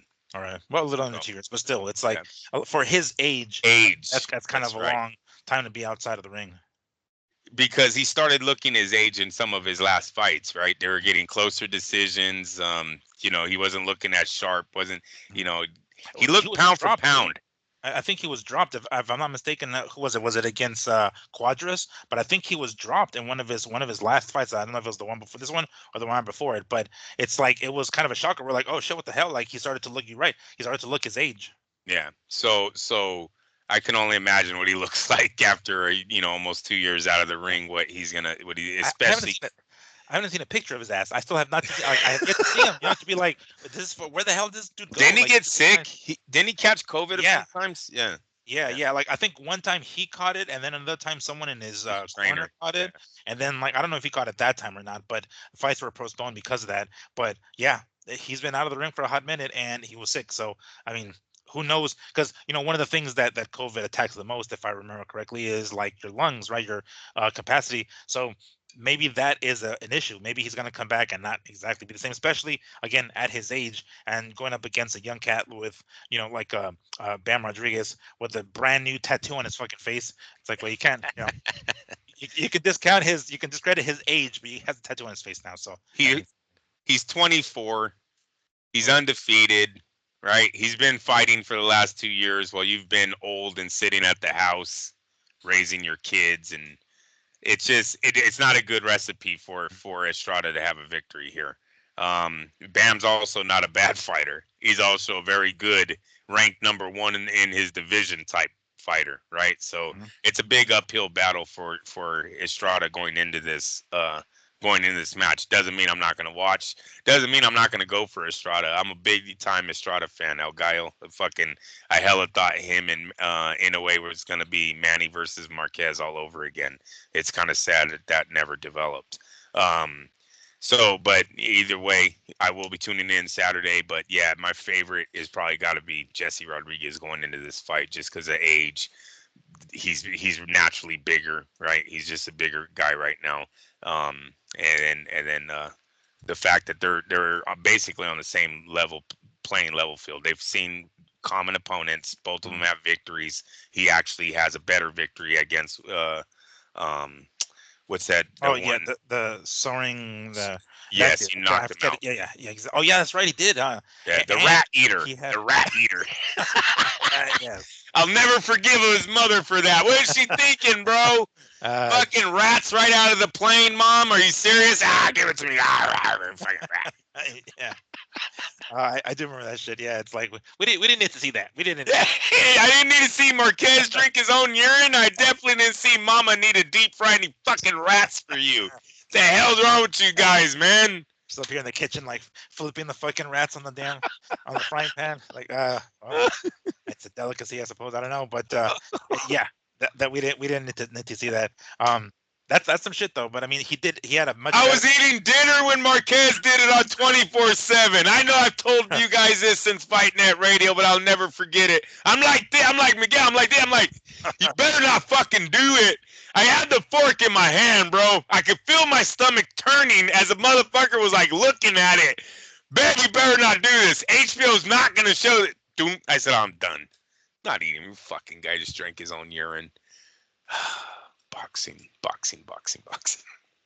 No athlete ever has they have you. That's worse than cutting off your own finger. You know what, Miguel? We're gonna win a trivia one day. One day, some asshole is gonna be out there in your world. They're gonna be like, "Who is the most dedicated athlete of all time?" Just raise your hand with confidence, bro, and be like, "Juan Manuel Marquez drank his own piss on HBO." Yes. You'll make the whole place dead silent, bro. Dead Uh, silence. Fucking A. And he did it with a straight face. He just like, Yeah, he's like, I don't like vitamins to get away. I know I sound Russian. I don't know why, but yeah, he's from the Soviet Union. All of a sudden, like, he's what he say? He didn't like to waste vitamins. I was like, oh yeah, fuck, just juice like Ryan. What the yeah. fuck? Yeah, which he might have if you see his back, Yeah, yeah. all the fucking like pimples that he had on his back. That might have been the direction he was going, but hey, maybe there was some sort of masking agent in his urine. It's like, yeah, drink the urine. That's what who the fuck knows. Eric Morales had the tweet of the night. Our pharmacists were better than your pharmacist tonight. That's what he told. That's what he tweeted out when Oh Marquez gosh, knocked out Manny. Manny. Oh jeez. Well, that's an interesting fight. So, to bring up something recently with Bam, I forget if it's this. No, it wasn't this most recent fight with Sonny Edwards, but the one before that where he got his jaw dislocated. I don't know if you remember that. Like Damn, no. it was I think it was when he dropped back down to 112, if I'm not mistaken, and he ended up fighting there, and he either dislocated his jaw or broke his jaw or something like that, and he came back, regardless, against Sonny Edwards and won in the fight that came afterwards. But he toughed it out. He won the fight anyway.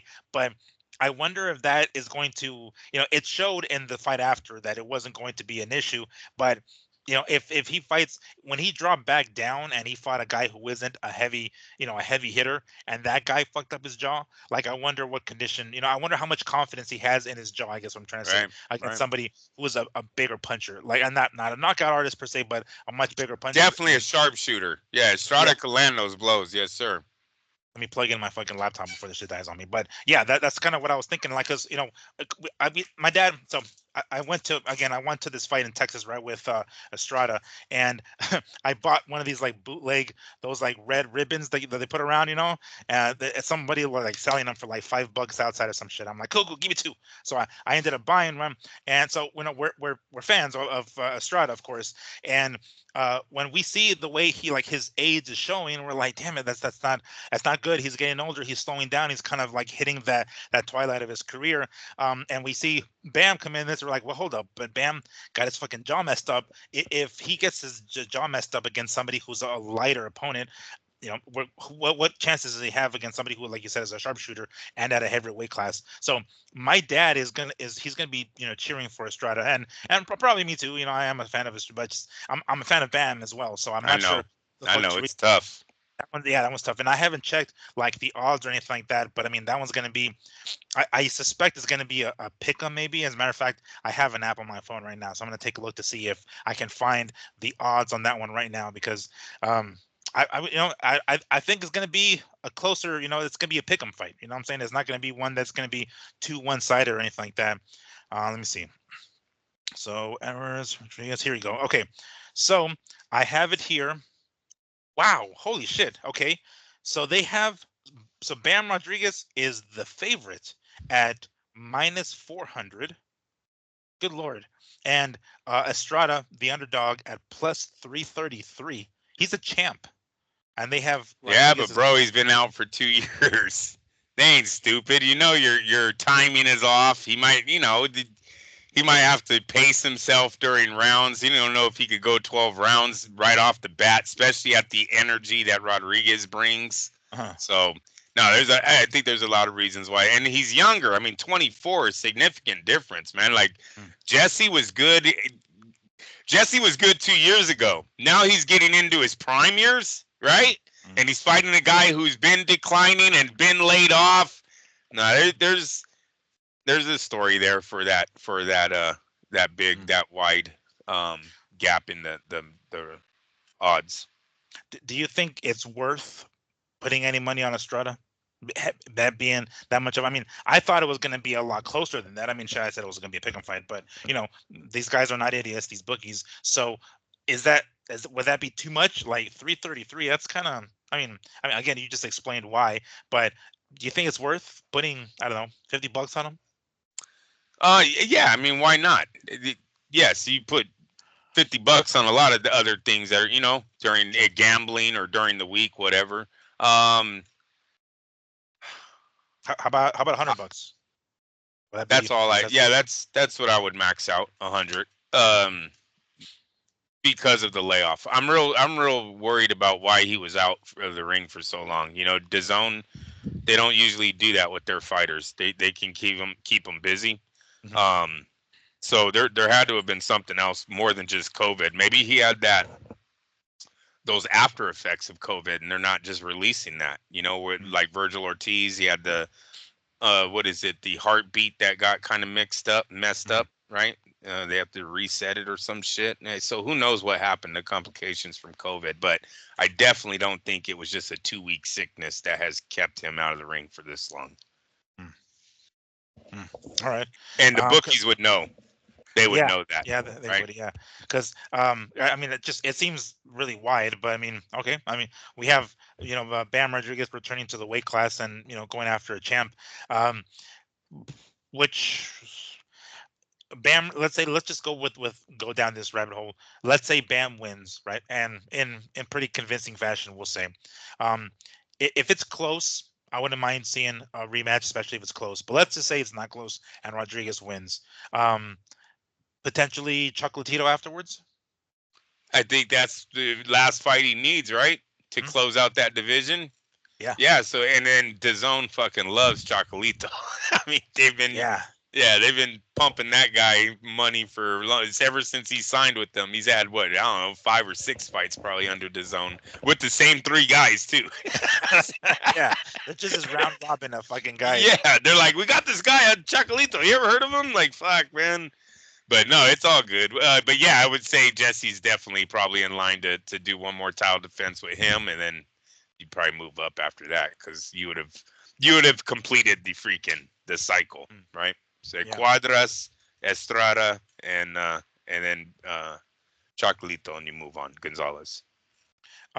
So let's just say for the sake of argument, he does end up fighting someone like Chocolatito after this. Should he win, he's beating Chocolatito. Do you see him beating Chocolatito? He would definitely be my favorite, right? Because of his age. And Mm-hmm. I've always liked Jesse. Just 2 years ago, I wouldn't have had him a favorite against Estrada. 2 years ago, I thought Estrada was the guy that was going to take down Inoue, right? Hmm. Hmm. So that was 2022. Now we're in 2024. Jesse is now probably my favorite going into any of those big three that we're naming. Even Cuadras kind of died. He kind of fizzled out really Hmm. fast, right? It was like he rise to fame and then just declined immediately, but he had a bunch of fights on that decline where you got to keep his name relevant even though his career really wasn't. But Estrada and Chocolito, yes, Bam should fight both of those guys before moving on. And just because I'm pulling that up right now, the last time that Chocolatito and Estrada fought, that was for the WBC belt and also the lineal title. So this is like the Ring Magazine champ. So he's going to be defending that belt against Bam Rodriguez. Bam Rodriguez wins the WBC belt and the Ring Magazine, and then goes on and beats Chocolatito. Um, would that put him on the top 10 pound for pound? He'll start having an argument for it, especially because the other divisions they have opponents for these guys to move up and fight. Mm. And the pound for pound ranking is kind of weak right now. I mean, seriously, we got guys on the pound for pound ranking that haven't even won, 2 major titles and shit like that. Like hey, if you could bring up the pound for pound ranking, we could go Yeah. over it right now. Or Who's because is it ESPN? Because people have different, which one? yeah, I would go off of. I mean, you got to pick one of the major ones, right? So Mhm. it's ESPN, it's the Ring magazine. Even though everyone thinks the Ring magazine's biased, because does De La Hoya still own the Ring magazine? As I understand it, yes. And Yeah, they every do. so All right. often, I'll catch De La Hoya wearing a Ring magazine T-shirt, like some of Okay. those vintage ones. So yeah, I'm fairly certain he still does. Could be wrong, and if anybody, whomever is listening to this, and they happen to know more than we do, by Yeah, all I, means, I had I had thought he sold it. I had thought he did, but don't hold that. I haven't confirmed. I just off the top, I thought maybe they had sold that because of all the backlash they were getting about, Mm. Conflict of interest. yeah, what the fuck? Yeah. It's like every fighter that he has fighting is fighting for the belt. Like, uh, you might as well hand up the fucking belt. He's like carrying it around with like a little handcuff, like it's some sort of damn uh James Bond villain. Um, okay, so I have the ESPN top 10 pound for pound. Starting at number 10 with Tyson Fury. Wow. Okay, he has kind Yeah. of fallen. Um, Number 9, they already have Jesse Bam Rodriguez at number 9. There you Okay. go. All right, he's already there. Then number 8, Shakur Stevenson. Um, That's one of the guys that I'm like, I yeah, mean, his biggest seriously, win was over Oscar Valdez, right? I mean, right? that one gets him on, and the top end. He's at 8. Um, Number 7, Gervonta Tank Davis. It's another one that I'm a little skeptical on. Yeah, that one. You know, they keep talking about his last 4 opponents, their combined record. Right. But it's like, no, take their names. Fuck the right. Stop with the Yeah. fucking record shit. Because like our guy behind us would always say, you know, anyone could build a fucking record. So yeah, Davis is another one who's fought in the least of this whole. David, you know what's weird about Davis is he's on his second run at lightweight where they've already changed champions. And he ain't fought these guys yet. He hasn't fought Kambosos. He hasn't fought Lomachenko or Stevenson, Shakur. It's like, bro, you were supposed to be one of the 4 Kingsmen of the last 4 guys. You only fought one of them, and he wasn't even a champ. What the fuck is going on? How is Davis getting all this clout, skipping all of these fights?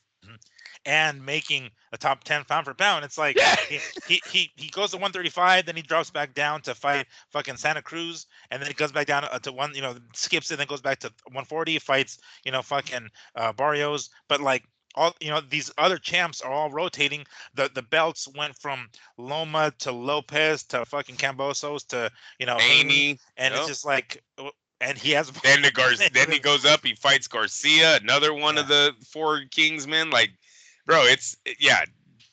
And then you got these people like fucking Stephen A. Smith on his platform going, I believe he's the best in the world.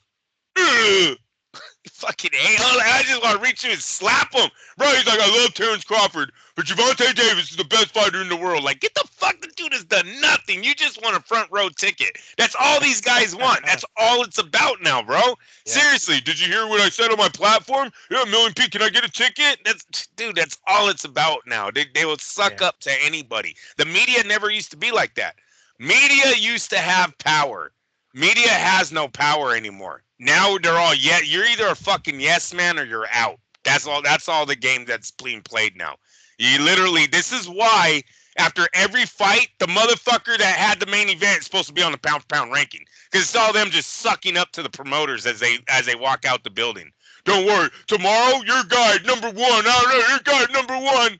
Just watch when I bring it. Dude, I said this last week. How the fuck did we have so many pound for pound switchovers in the last few months? It seems like every time there's a main event, that guy should be number 1 in the world. Yeah. Never used to be that way. Number 6, we have Artur Beterbiev. Okay, I don't know about having him that high on there. We can remove some of the ones we just mentioned and maybe move him back. I don't know about him being that high, but in front of him, Dmitry Bivol. Okay. Well, he beat Canelo, I guess. He beat Canelo, yeah. That's all you can say so far. Really. Oh, and Ramirez. Gilberto Ramirez is a decent, because he was 46-0. I mean, he was a champ under him for so long. I thought the back-to-back of beating both of them were pretty cool. That was decent. That was a decent move. And then Ramirez is a champ again already, right? Yeah, cruiserweight now. Cruiserweight, yeah. Yeah. And then number 4, Canelo Alvarez. He's still on there. He's top 5, I guess. So top 4 there. Number 3, Alexander Usyk. He's ranked at number 3 at the moment. I think rightfully so. I think he should be up there. Number 2, this is hotly debated, but we're back and forth between these two. Number 2, Monster Inoue, Naoya Inoue, and then number 1, of course, Terrence Crawford, who has been there for quite some time already. But him beating Errol Spence definitely solidified that spot for him there. But yeah, his next fight is against his dude Israel Madrimov on the 3rd of August, so a couple of months from now. We'll see how that goes, and that's going to be. Let me see. It doesn't specify, but I think it's going to be at 154. That's where the fight's going to happen. Yes, you're right on that. Okay. So I mean, it's not a bad list, but those 3 was it Stevenson, and then Tank, and there's no way 2 heavyweights belong on a list that was made because of the heavyweight division. The pound for pound list was made because of the heavyweight champion of the world. Back in the day, everyone looked at the heavyweight champion as the elite athlete in the world. and I believe it was Sugar Ray Robinson who they made the pound for pound list after. Do you know about that? Do you know the history? No. I want to say they wanted to recognize his skills, right?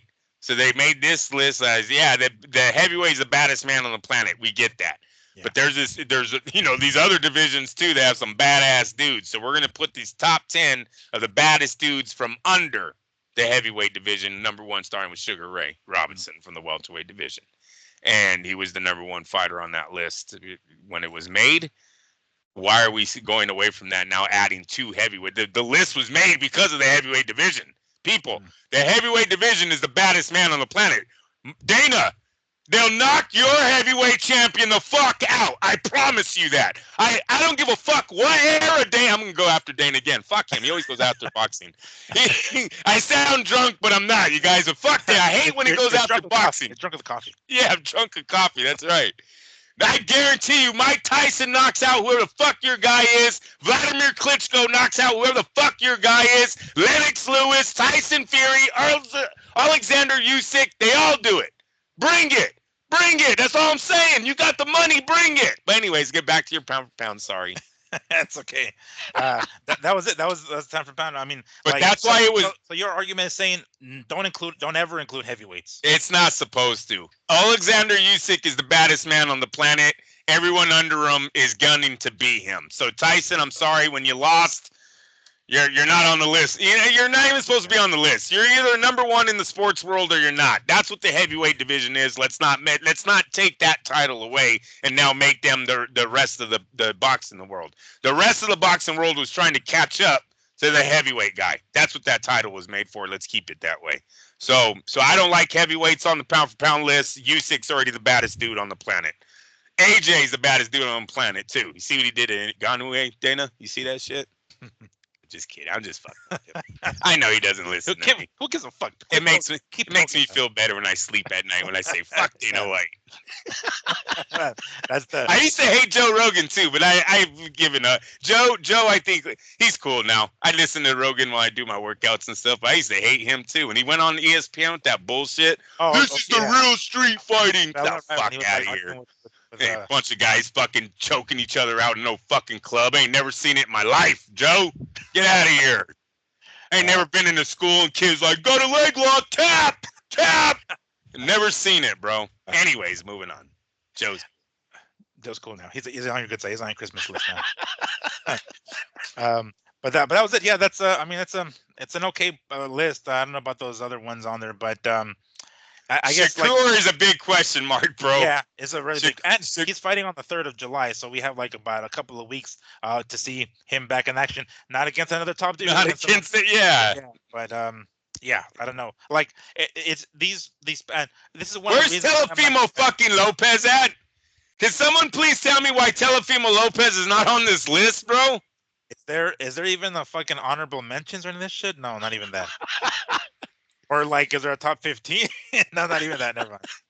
The dude beat the guy in the Matrix they used to describe him as. Then moves up and beats Josh Taylor convincingly. There was no controversy there, right? Am I mistaken? He beat Josh Taylor straight up. He whooped his ass, yeah. Fucking weird, dude. Why? And they have Stevenson on there. This is one of the reasons why I don't like pound for pound lists in general. It's number one, it's totally subjective. I get that, but it's almost like they're ranking people based on their potential to be great, not accomplishments. You know what I'm saying? There you go. Otherwise, Teofimo would be on there. 2-time lineal champion, 2 weight classes. That means something. You know that he deserves. Yeah, granted, he didn't look good against Sandor, but he hasn't fucking lost yet. You know what I'm saying? He has to. Cambosos. But my point is, he moves up to 140, then he beats that motherfucker's ass. Josh Taylor, 2 weight class. He's beaten some significant guys. Tyson Fury almost got knocked the fuck out. Matter of fact, Tyson did get knocked. Matter of fact, Tyson Fury's chin is so fucking questionable. There's no way he should ever be on a pound for pound ranking. Ever. Ever. I don't give a fuck how good his offense is. That man has been on the canvas so many times. You are not pound for pound to anything on the chin, bro. Anything. Sorry. So, yeah, no. I don't even know if Tyson beats any of the past heavyweights because of his chin now. It is so in question. And his last interview, That he goes, oh, the fight was too easy. It was too easy. I agreed with everything that man said. Even when he goes until the 9th round and he caught me. Yeah, Tyson, that's your fucking weakness, dog. Is when you get caught, you end up on the ground or you end up doing some shit like this. Like you look like you're faking it when you're hurt, but it's happened so many times it's not a fake. You have no chin. The other greats, not just anybody, Tyson, but the other greats. I don't know if you get through any of those fights with that kind of chin, man. Yeah, they always say there always used to be the argument for the Ali rope-a-dope. Could he ever take that many left hooks from Mike Tyson doing that kind of game plan? The answer was always no. You got to say that for the same thing for Tyson Fury and his fucking chin, dude. Like anybody hurts him to the point that Usyk had him hurt or that Wilder had him hurt. Wilder is not a great fighter. Right, he's not Lennox fucking Lewis, his right hand. You know what I mean? Like, he had a great right hand, but it's at the opposition level. It's not Lennox's Lewis's right hand. I think all of them clean Tyson Fury's clock. So there's no way Tyson even belongs on this list anymore. His chin has disqualified him. Sorry, disqualified you from the greatest heavyweight of this era, and it disqualifies you from the pound for pound list. You cannot be dropped. What was it? How many times he been dropped now? 7 or 8 times, like in his last 5 fights. I know for sure 4 that I can think of right offhand. Maybe more, but I guess no 5 actually. Considering I think it's fight with Usyk. Wow. And that Usyk one, bro, come on. I mean, he was like this, and the ref's like, no! Like, that's a knockout, bro. He literally is saving your life. This fight should be fucking over. Come on. I love it. His eyes were rolled up. I was like, oh, my God, he's out. Bro, I thought the fight was over, dude. When he falls up against the ropes, his head looks like a newborn baby. He's just like, and he's like flopping over the place like, damn, this dude was really out. Yeah. Damn. Okay. Well, I think that pretty much covers all the topics that we had in mind. 2 hours, people. Miguel said we only had very little for you. We're at a minute, hour 56. So that pretty much does it. Make sure to tune in to DAZN this weekend, or next weekend. I should say the 29th. Is it right?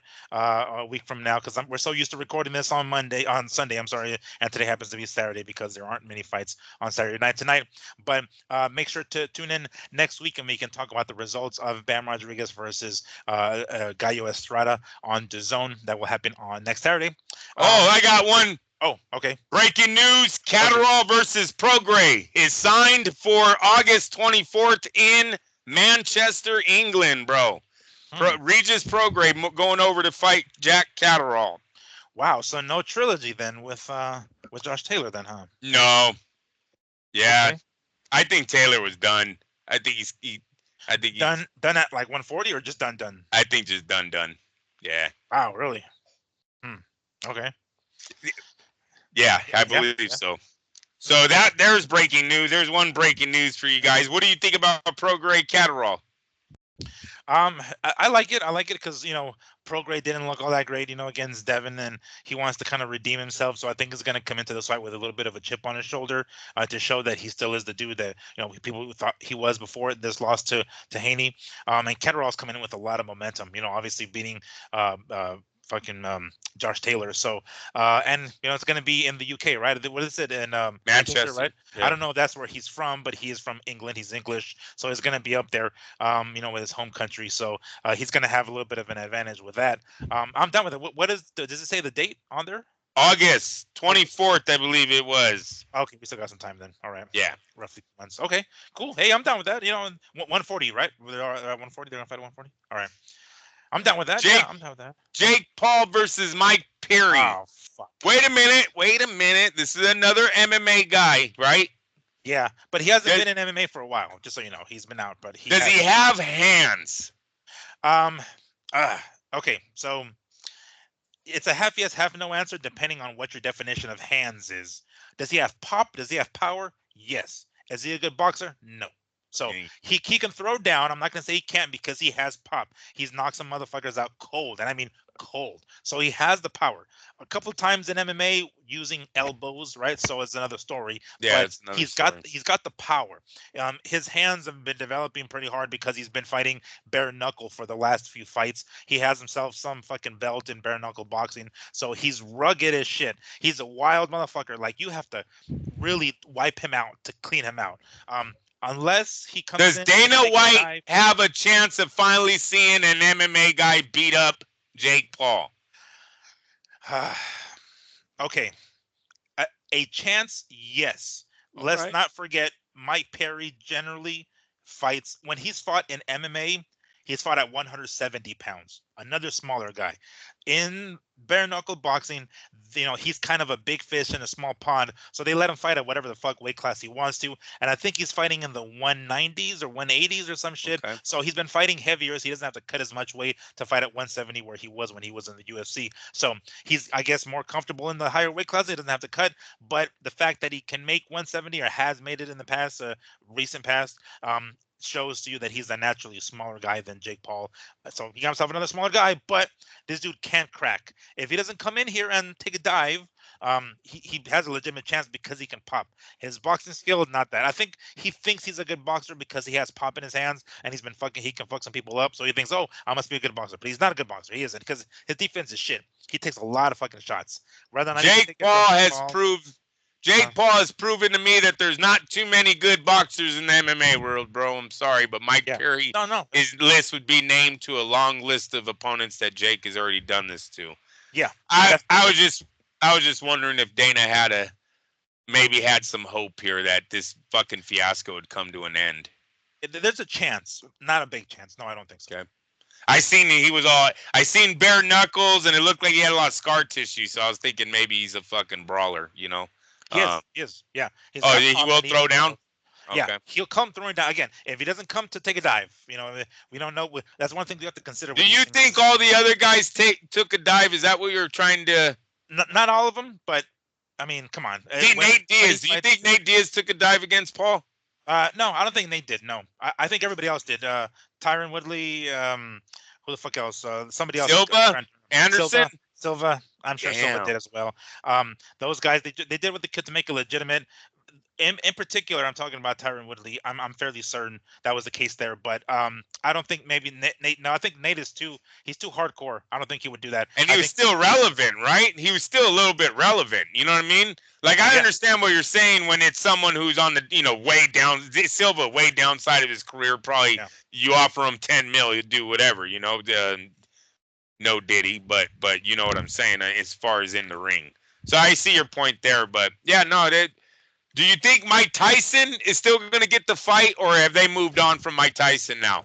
No, I think they still I think after this fight, because knowing knowing Jake Paul, he's gonna still want it, and I'm sure Tyson's still gonna want it. So I think this is giving Tyson enough time to heal and everything, and maybe maybe put back a little, pump the brakes on the hard training that he was doing because of what it's doing to his body. So I think they're gonna do it again. I'm sure they're gonna do it again, but they're gonna wait until after obviously the Perry fight. But it'll be interesting. I want to see if Perry goes in there because then he's a brawler. He'll go in there and throw down if it's legitimate. If there aren't any other fancy shit going on or sketchy shit going on, Mike Perry has a chance because he does have pop, and the fighters like that, they have that puncher's chance basically.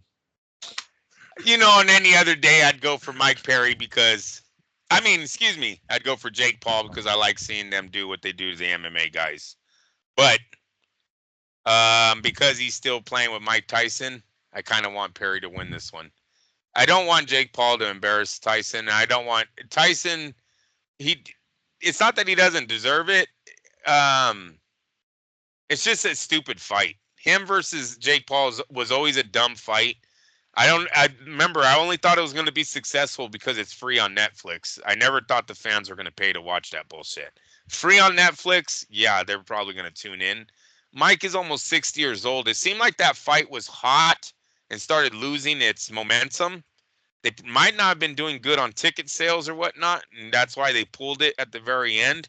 And then the late rescheduling of all the way to November. I mean, they said he had an ulcer flare up, and they fucking then rescheduled for the end of the year.